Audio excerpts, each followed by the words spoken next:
like Lomachenko and Linares were going to fight, but with everything going on there, it looks like you might still be able to fight one of them after. You know, we were told by WBC that we were supposed to fight each other, me and Linares. We both opted to have optional fights. We fought just on Ávila. We got to fight Lipinets. WBC had ordered the fight. Then I hear all this conversation about him and Lomachenko, and that caught me off guard. I was under the impression that we were supposed to fight. But now I guess from the latest news I've heard, they're having a little bit of trouble with the date and network and all that. So that gets me back in the conversation, which obviously does put a smile on my face because I get to get in the mix and try to get one of those big fights that I want at Unify and lightweight. But after Broner and the Lipinets at 140, is it that easy to make 135 after? No, I feel very comfortable at 35. When I fought Latichinen, I think 140 still maybe not as ideal for me. But as far as my boxing goes, I can still compete at 140 very comfortably. I may not be the strongest there or biggest man, but I still have the ability to just compete and beat my opponents on skills. At 135, I think I have more strength, and that's why I would like to fight first before moving out of the division. Permanently? I spoke to Rances. He says he wants to fight you too. Yeah, he said the title is fight coming, on the same night. So, if we get that title, he's champion. It only makes sense to unify. Sometime down the line. I would want to come down to lightweight first, like I always said. But the next move would obviously move up to 140 and unify the belts. And if he's available, then that's the fight that we really look forward to. Your teammate is also Jorge Linares. I'm kind of curious, knowing Jorge so well, how do you see them matched up? Conociendo a Jorge Linares también, ¿cómo verías una pelea contra Mikey Garcia? Una gran pelea, creo que del agrado del público, ¿no? Sería una gran pelea, por los estilos.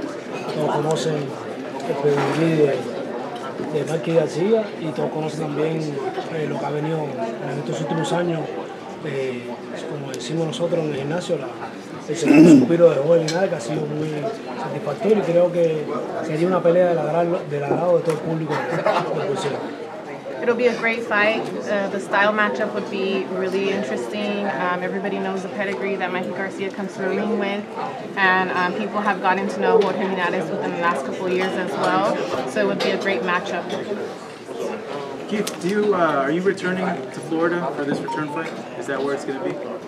Barclays. Oh, it's going to be at Barclays? Back at Barclays. Do you plan on going back to Florida this year? What do you mean? I'm always in Florida. No, I know, for a home fight again. Oh, for a home fight. I don't know. There'll be a time most likely possibly we can throw one in, but I go where they want me to go. Yeah, I don't really complain. It's one of the things I love about the sport too, is traveling. Ever since I was a kid. But it'll be a pleasure whenever I get the luxury of fighting back out. So we'll see what happens. And Mikey, how confident are you that because of what's going on with the Linares Lomachenko stuff that you will get this fight now next if you do beat Lipinets? Well, I mean, it's a fight that I want, and I know Linares also wanted the fight with me. Looking at the whole situation, they're having a difficulty. That does, help my chance to get the fight. Now that Beltran just won the WBO last night, I think that sets Lomachenko up to fight him a little easier than trying to get the negotiation with Linares through Golden Boy. Bob Arum is very, very smart on how he likes his fighters' careers, and they work very well. And Beltran is his fighter, WBO champion. Seems like that's an easier fight to get done for Lomachenko. So that leaves again Linares a higher chance of getting the fight with me. So I really want that fight. I think it's a great fight, especially in the lightweight division. I think it's the best matchup in the lightweight division. I like my chances. I really do like my chances, and I say we shouldn't have a problem making that fight. I think the fans would really enjoy that. You think it'd work well with Golden Boy? I know they've tried to get fights before, and you're talking about the top-ranking Golden Boy problem. Would it be kind of hard for you guys too? Well, we sat down with Golden Boy, with Eric Gomez, sometime in November.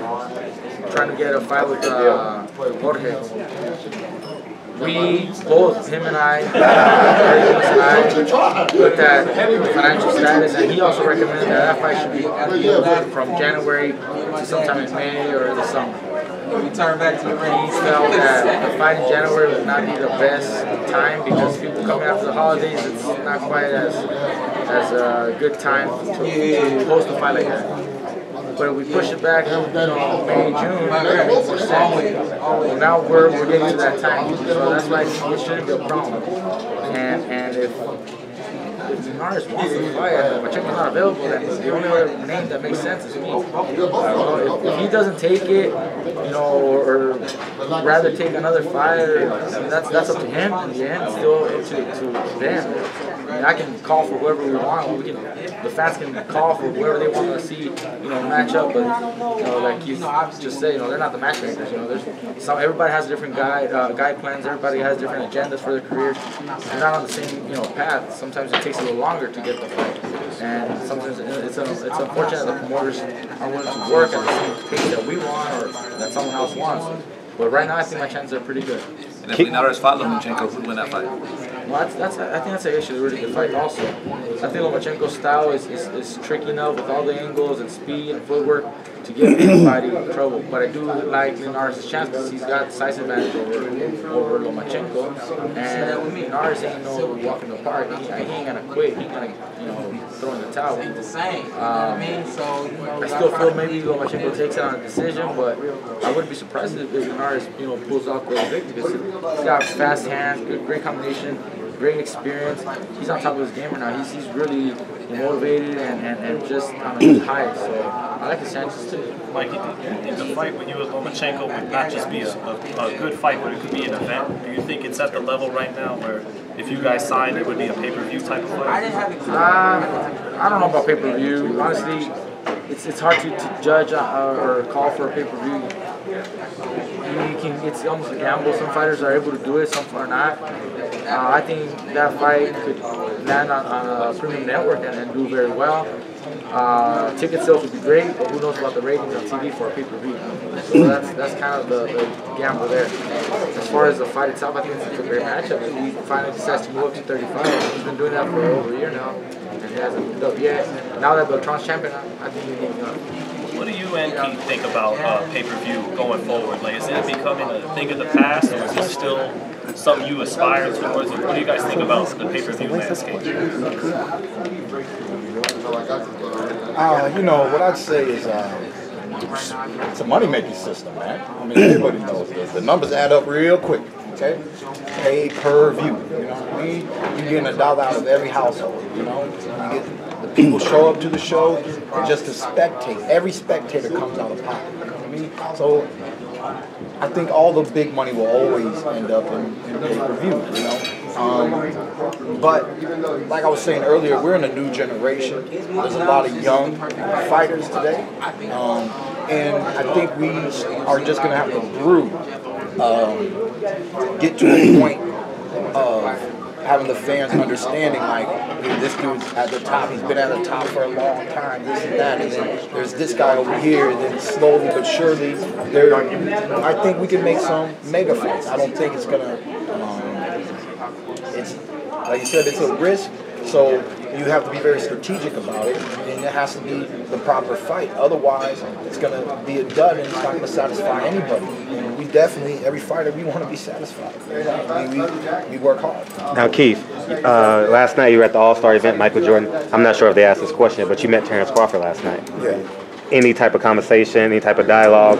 And the second to, how soon do you think, after 2019, Terrence Crawford, quite possibly you and getting around? Well, there's no crystal balls out here, man. There ain't no real future predicting. Y'all just like to do it because you're too impatient. Well, you only fight once a year, Keith. So we got to. No, I'm trying to fight twice this year. That's a big thing I'm trying to do. Is to get a little bit more active, and break that one fight a year tendency. But when he's in the mix, and he's really in the mix, then they can start throwing out negotiations on what to do. Does he want to go after keep Thurman?